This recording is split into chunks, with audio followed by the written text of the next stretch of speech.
Hello everyone, welcome to only success. इस video में हम लोग देखने वाले हैं क्लास 9th हिंदी की बुक क्षितिज का चैप्टर 1 दो बैलों की कथा के क्वेश्चन आंसर्स। दो बैलों की कथा ये चैप्टर लिखा है मुंशी प्रेमचंद ने। तो देखिए पहला क्वेश्चन है, कांजी हाउस में कैद पशुओं की हाजिरी क्यों ली जाती थी। जो कांजी हाउस में पशु को कैद किया हुआ था उनकी हाजिरी यानी कि अटेंडेंस क्यों ली जाती थी। तो इसका आंसर है, कांजी हाउस में कैद पशुओं की हाजिरी इसलिए ली जाती होगी ताकि पशुओं की संख्या का पता चल सके और पता लगाया जा सके उनमें से कोई भाग या मर तो नहीं गया। तो कहीं कोई भाग तो नहीं गया, कोई मर तो नहीं गया, ये सारी चीज़ों का पता लगाने के लिए उनकी गिनती की जाती थी यानी कि उनकी काउंटिंग की जाती थी।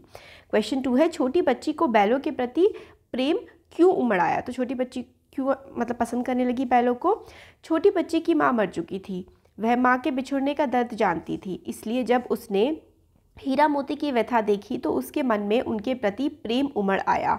उसे लगा कि वे भी उसी की तरह अभागे हैं और अपने मालिक से दूर हैं। तो एक दर्द का एहसास हुआ छोटी बच्ची को, क्योंकि छोटी बच्ची की माँ नहीं थी, वो अपनी माँ से दूर हो चुकी थी। हीरा मोती की जो उसने व्यथा देखी, हीरा मोती का दर्द देखा, इसलिए उसको अपने जैसा लगा, जैसे कि उसके मन में जो दर्द है ऐसे ही हीरा मोती भी अपने मालिक से बिछड़ चुके हैं, जैसे वो बच्ची अपनी माँ से बिछड़ चुकी है, यानी कि अलग हो चुकी है। क्वेश्चन 3 है, कहानी में बैलों के माध्यम से कौन कौन से नीति विषयक मूल्य उभर कर आए हैं। तो कौन कौन से नीति विषयक यानी कि सोचने योग्य। तो विपत्ति के समय हमेशा मित्र की सहायता करनी चाहिए, यानी कि जब दिक्कत आ जाए तो अपने दोस्तों की मदद करनी चाहिए। आज़ादी के लिए हमेशा सजग एवं संघर्षशील रहना चाहिए। तो आज़ादी के लिए हमेशा हमें काम करते रहना चाहिए। अपने समुदाय के लिए अपने हितों का त्याग करने के लिए तैयार रहना चाहिए। अगर जिसमें दूसरों का भला है, अगर आपका कुछ नुकसान भी हो रहा है तो उसे भी सह लेना चाहिए। आज़ादी बहुत बड़ा मूल्य है, इसे पाने के लिए मनुष्य को बड़े से बड़े कष्ट उठाने के लिए तैयार रहना चाहिए। तो आज़ादी बहुत ज़रूरी चीज़ है और इसके लिए अगर हमें बड़ी से बड़ी कीमत भी चुकानी पड़े तो हमें पीछे नहीं हटना चाहिए। क्वेश्चन 4 है, प्रस्तुत कहानी में प्रेमचंद ने गधे की किन स्वभावगत विशेषताओं के आधार पर उसके प्रति ऋण अर्थ मूर्ख का प्रयोग न कर नए अर्थ की ओर संकेत किया है। तो जैसे कि हमें नॉर्मली कहते हैं ना कि जो बिल्कुल बेवकूफ़ होता है, जिसमें दिमाग नहीं होता, उसको गधा कह देते हैं, बट प्रेमचंद ने एक अलग ही व्याख्या की है गधे की। तो वो क्या है। प्रेमचंद ने गधे की सहनशीलता, सीधेपन, क्रोध न करने, हानि लाभ सुख दुख समान रहने आदि गुणों के आधार पर उसे बेवकूफ़ के स्थान पर संत स्वभाव का प्राणी करार दिया है, जो बहुत अधिक सीधेपन के कारण सामान के पत्र नहीं समझा जाता। सामान के पत्र नहीं, सम्मान के पत्र नहीं है, सम्मान के पात्र है यहाँ पर, सॉरी ये दोनों मिस्टेक्स हैं। तो उसका इतना सीधा स्वभाव होता है, सब उसको कहते हैं कि ये तो बिल्कुल बेवकूफ़ है। उसके सीधेपन के कारण उसको सम्मान के पात्र नहीं समझा जाता, उसका कोई सम्मान नहीं करता है क्योंकि वो बहुत ही ज़्यादा सीधा है। तो प्रेमचंद कहते हैं ये बात तो गलत है, वो तो संतों सा है, वो कभी किसी पे गुस्सा नहीं करता, सुख दुख में एक सा रहता है। तो आप उसे बेवकूफ़ नहीं, आप उसे संत की तरह समझिए। क्वेश्चन 5 है, किन घटनाओं से पता चलता है कि हीरा और मोती में गहरी दोस्ती थी। तो हीरा मोती में गहरी दोस्ती थी हमें कैसे समझ में आता है। तो ये सारी घटनाएं हैं। दोनों एक दूसरे को चाटकर और सूंघकर अपना प्रेम प्रकट करते थे।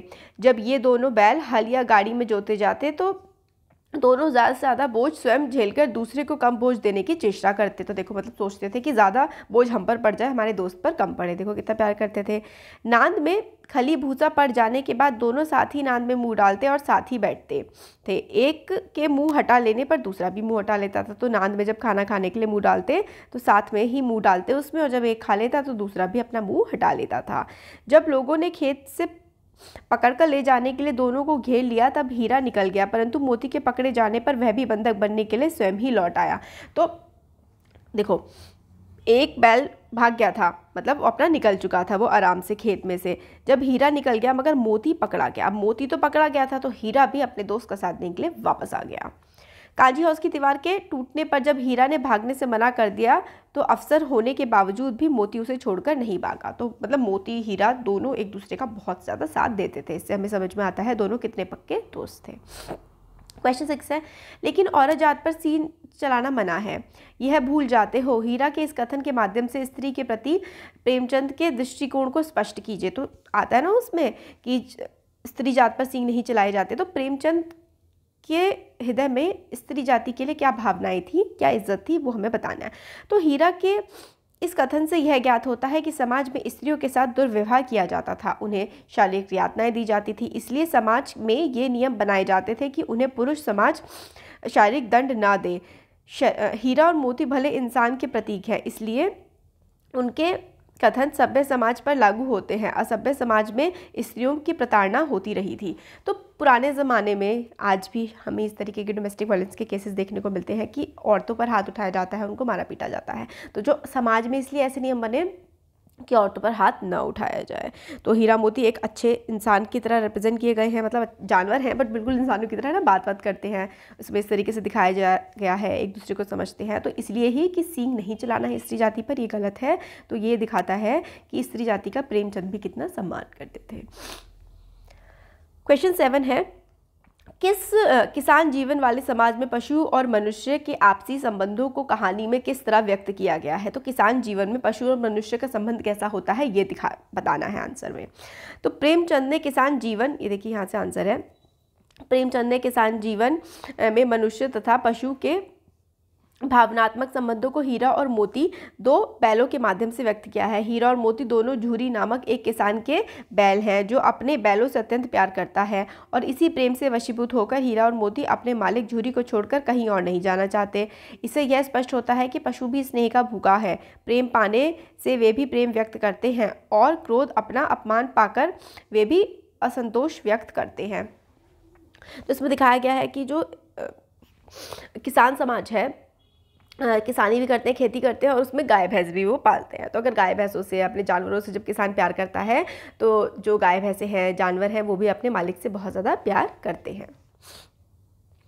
क्वेश्चन 8 है, इतना तो हो ही गया कि 9-10 प्राणियों की जान बच गई, वे सब तो आशीर्वाद देंगे। मोती के इस कथन के आलोक में उसकी विशेषताएं बताइए। तो मोती के इस कथन से निम्नलिखित विशेषताएं उभर के सामने आती हैं। वो आशावादी था क्योंकि उसे अभी भी यह विश्वास है कि वह इस कैद से मुक्त हो सकता है। वह स्वार्थी नहीं है, स्वयं भागने की बजाय उसने अन्य सभी जानवरों को सबसे पहले भागने का मौका दिया। तो वो स्वार्थी नहीं है, दूसरों की मदद करता है, आशावादी है, पॉजिटिव है कि भाई सब अच्छा हो जाएगा।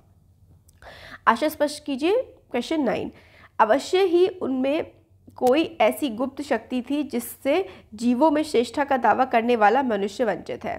तो मतलब ये क्या है कि जीवों में श्रेष्ठ, मनुष्य कहते हैं ना कि सारे जो भी दुनिया की चीज़ें हम सबसे ऊपर हैं, तो मगर ये हीरा मोती में ऐसा क्या था जो इंसानों से भी ऊपर था। हीरा और मोती बिना कोई वचन कहे एक दूसरे के मन की बात समझ जाते थे, प्रायः वे एक दूसरे से स्नेह की बातें सोचते थे। यद्यपि मनुष्य स्वयं को सब प्राणियों से श्रेष्ठ मानता है, किंतु उसमें भी ये शक्ति नहीं होती कि दूसरे के मन के भावों को समझ सके। तो हीरा मोती एक दूसरे के मन के भावों को बिना कुछ बोले ही समझ जाते थे। आशय स्पष्ट करना है, उस एक रोटी से उसकी भूख तो क्या शांत होती, पर दोनों के हृदय को मानो भोजन मिल गया। तो वो बच्ची जब खाना खिलाती थी तो एक एक रोटी देती थी, तो बैलों की भूख क्या मतलब रोटी से शांत होगी, वो तो बहुत खाते हैं, मगर उनके मन शांत हो जाता था। तो आंसर देखो, हीरा और मोती गया के घर बंधे हुए थे। गया ने उनके साथ अपमानपूर्ण व्यवहार किया था, इसलिए वे क्षुब्ध थे, मतलब गुस्सा थे, क्योंकि गया उनसे अच्छा व्यवहार नहीं कर रहा था। परंतु तभी एक नन्ही लड़की ने आकर एक रोटी ला दी। उस रोटी से उनका पेट तो नहीं भर सकता था, परंतु उसे खाकर उनका हृदय जरूर तृप्त हो गया। उन्होंने बालिका के प्रेम का अनुभव कर लिया और प्रसन्न हो उठे। तो बच्ची बहुत ज़्यादा प्यार से उनके साथ व्यवहार कर रही थी। तो प्यार के तो सभी भूखे होते हैं, चाहे जानवर हो चाहे इंसान हो। तो ये हम लोगों ने देख लिए इसके सारे क्वेश्चंस। होपफुली आप लोगों को समझ में आए होंगे। इसका एक्सप्लेनेशन का वीडियो भी जल्दी आ जाएगा, वो भी आपको उसका लिंक डिस्क्रिप्शन बॉक्स में मिल जाएगा। Thank you.